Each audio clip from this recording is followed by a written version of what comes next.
We often talk about certain jobs in cricket being difficult. Being a Pakistani cricketer would top that list.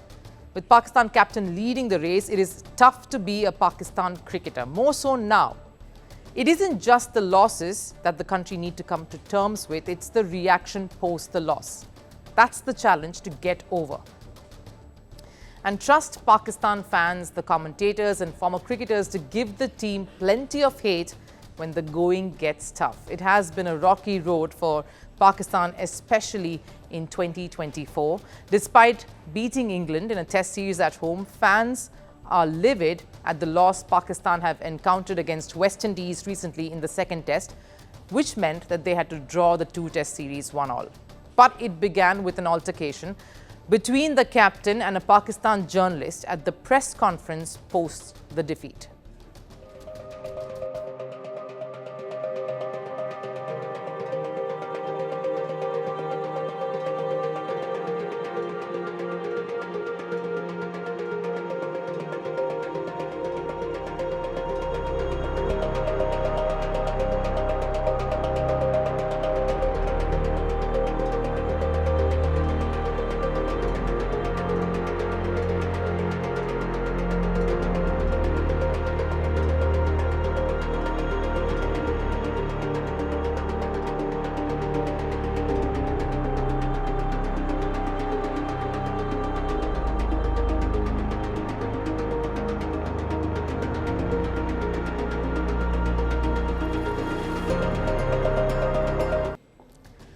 Now, it's good to ask tough questions. Journalists are supposed to play devil's advocate. They are supposed to ask probing questions. But this was something else.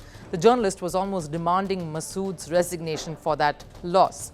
Masood was quite taken aback by that question there, decided not to respond, but then couldn't stop himself from giving a piece of his mind to this journalist, saying everyone, of course, plays to win and that's what they want to do. And the only decision maker in Pakistan is the Pakistan Cricket Board. But the journalist was only a voice that pretty much represents a whole country, a country that is almost waiting for their men's cricket team to falter. Fans, in fact, took to social media to lash out against the Pakistan team.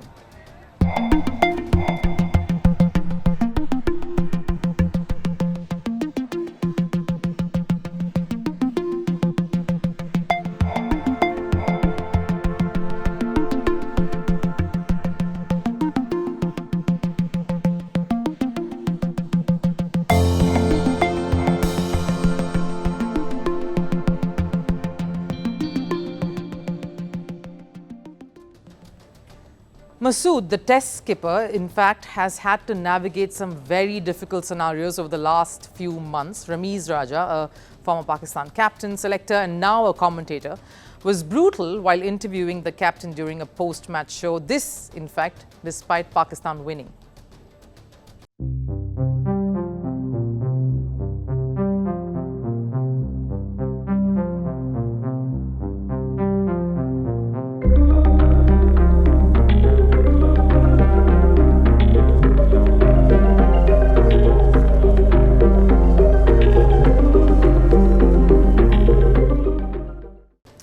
Ramiz Raja was harsh and sarcastic, not realizing that this was live television and people were watching.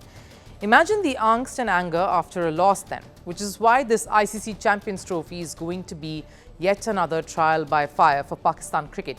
Sure, they are set to announce the tickets later today, and yes, they are scrambling to get the venues up and ready in time.